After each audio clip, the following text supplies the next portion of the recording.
Hey friends, we're going back to Capernaum, located on the Sea of Galilee.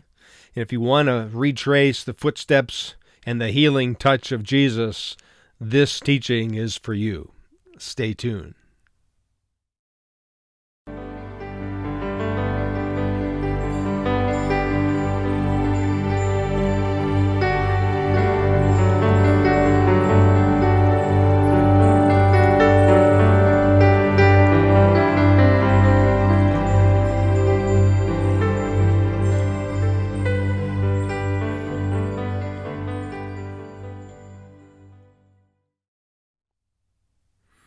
Shalom once again, and thanks so much for joining us.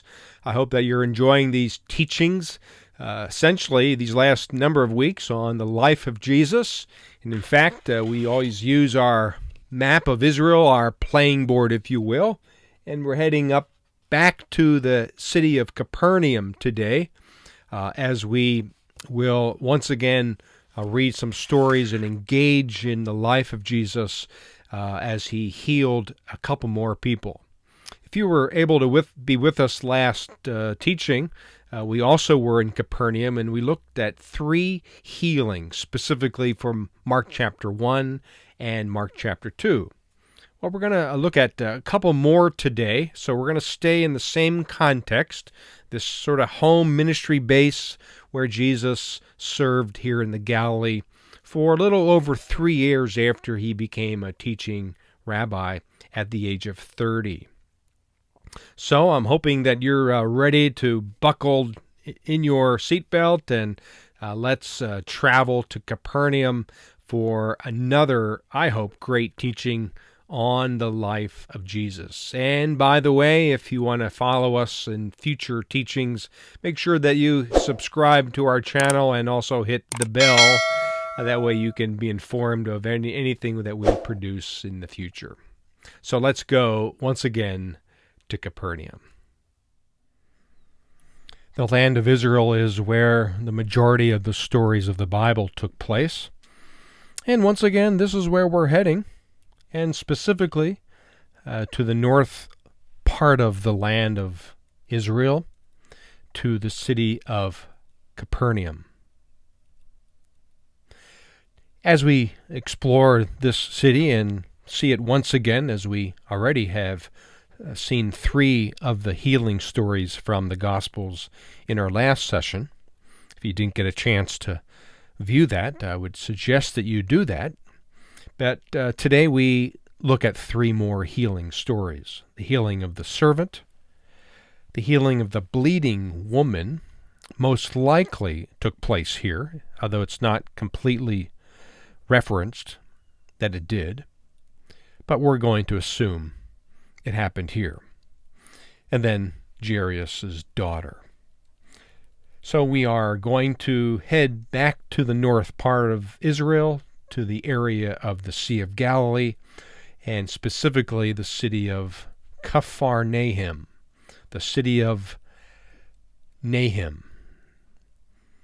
You can see that it's located on the northwest side of this fresh water lake. Jesus was from Nazareth. He would perform a miracle in Nain, of course in Cana, and he spent most of his time here on this northwest side of the lake. So traveling from the lower Galilee, he would have walked right through the cliffs of Arbel, in what is called the Valley of the Doves. He would have seen almost the entire north end of the lake from the vantage point of the top of Arbel, and yet this was Capernaum. It's just around the corner here in the northwest side of the lake. Below us directly is the plains of Gennesaret and the city of Magdala directly below the cliffs.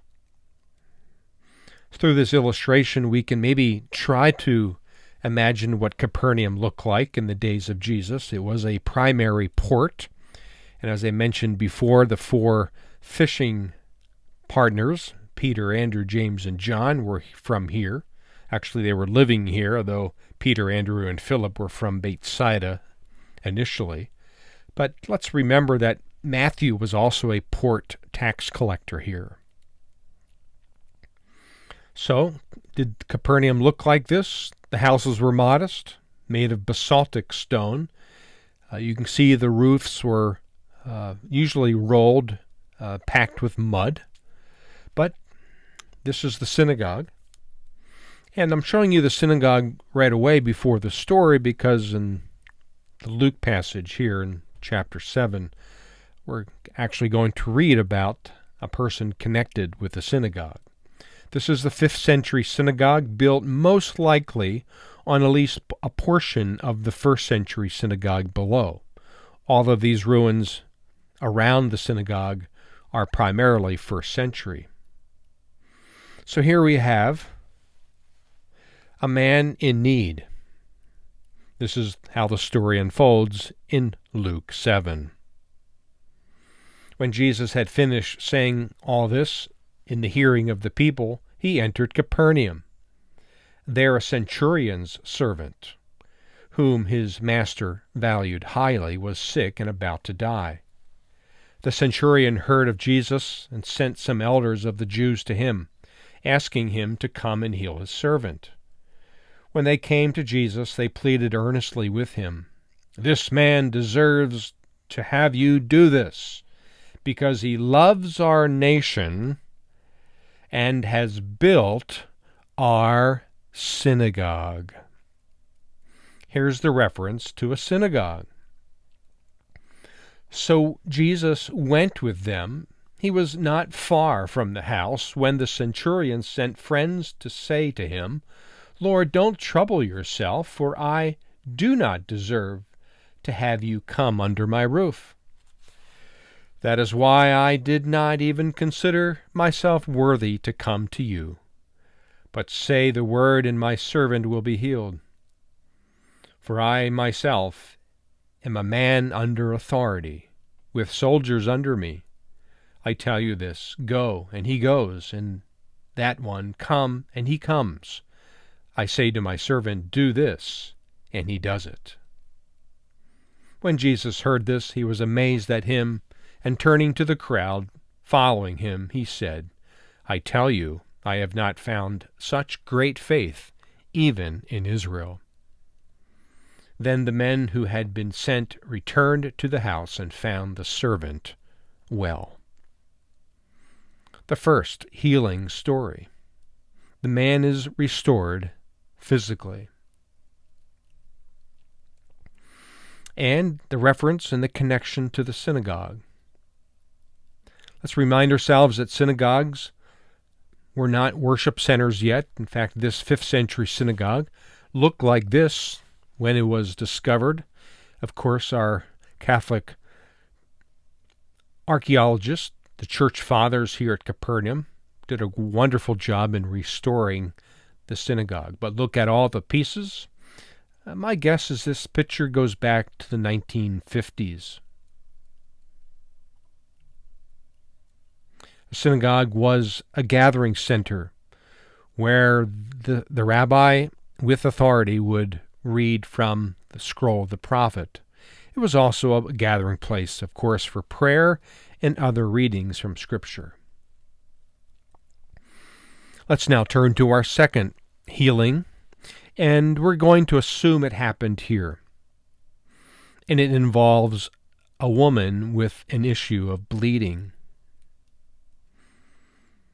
Now, when Jesus returned, and we're assuming it's Capernaum, although we're not sure, a crowd welcomed him, for they were all expecting him.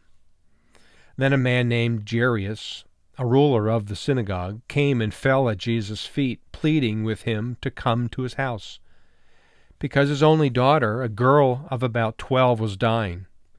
As Jesus was on his way, the crowds almost crushed him. And a woman was there who had been subject to bleeding for 12 years, but no one could heal her. She came up behind him and touched the edge of his cloak, and immediately her bleeding stopped. "Who touched me?" Jesus asked. When they all denied it, Peter said, "Master, the people are crowding and pressing against you." But Jesus said, "Someone touched me, and I know that power has gone out from me." Then the woman, seeing that she could not go unnoticed, came trembling and fell at his feet. In the presence of all the people, she told why she had touched him, and how she had been instantly healed. Then he said to her, "Daughter, your faith has healed you. Go in peace." So the question is, why did this woman touch the hem of the garment of Jesus? Let's understand that culturally speaking, and we're not quite sure if a rabbi, let me just go back to this slide, wore what is called a tallit or a prayer shawl all the time.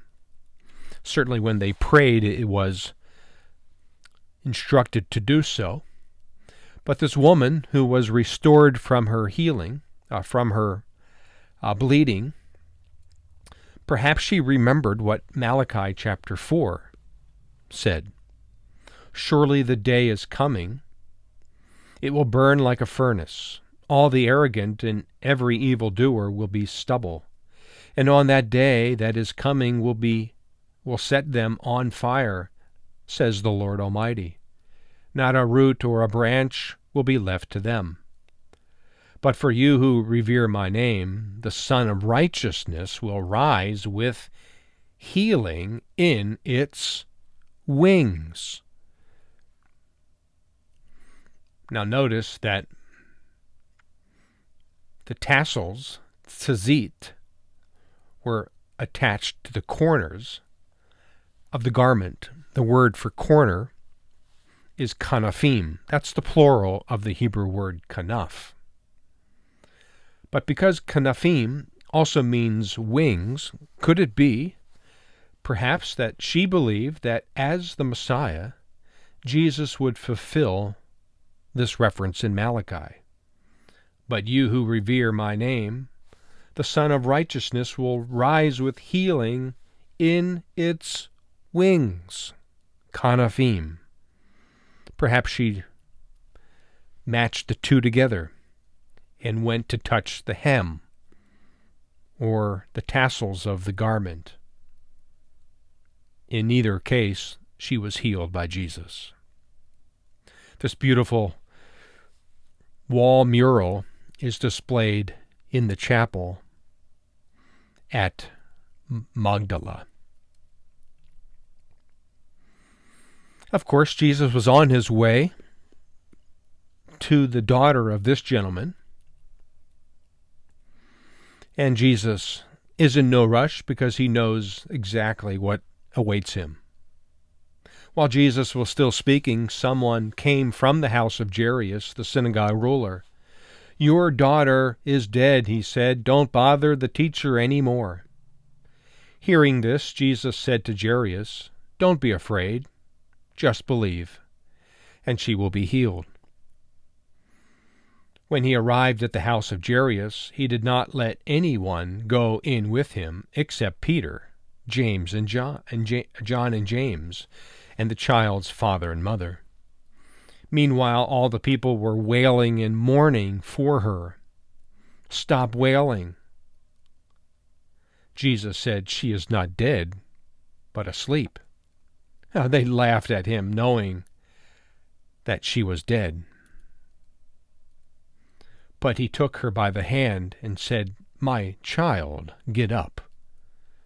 Her spirit returned, and at once she stood up.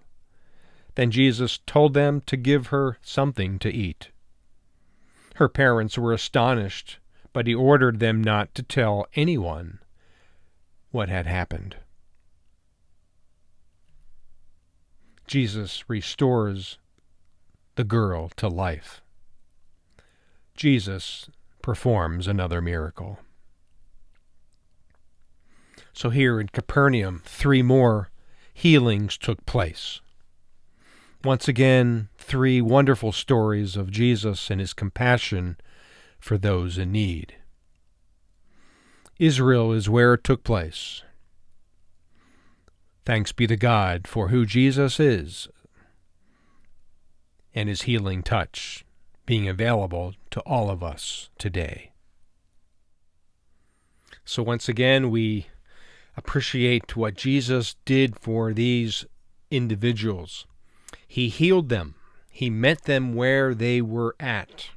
He didn't ask their background. He knew their condition, and he just simply met their needs. You know, what motivated Jesus to do this? Simply, it was his compassion. And while he was all about sharing the kingdom message, this kingdom, the reign and rule of God in people's lives, well, he also understood that people had physical needs. And he performed miracles. And here at Capernaum, he did it again. In fact, if you put all these stories back to back to back, and I know last week, or the last teaching, I should say, we covered 3 other healings that took place here in Capernaum. Well, that's a total of at least 6, and there's a few more references in the Gospels that actually place Jesus here. He went out to the areas of the Galilee, Lower Galilee, Upper Galilee, all around the lake itself, but he would always come back here, home, if you will, to Capernaum, where, again, he displayed compassion. I don't know where you are in your life, but I'm hoping that you are encouraged when you realize that Jesus is only a prayer away. He will come to you. He will meet your needs, whether that be your physical needs or certainly your spiritual needs. If you feel worn out and broken-hearted, turn to Jesus, and he will provide his comfort and his healing for you. So thanks again for joining us. It's an honor to have you with us each of these teachings, and as we continue to provide these videos for you, certainly feel free for the encouragement of others. Share these videos with your friends and family. So until next time, shalom, and thanks for joining us.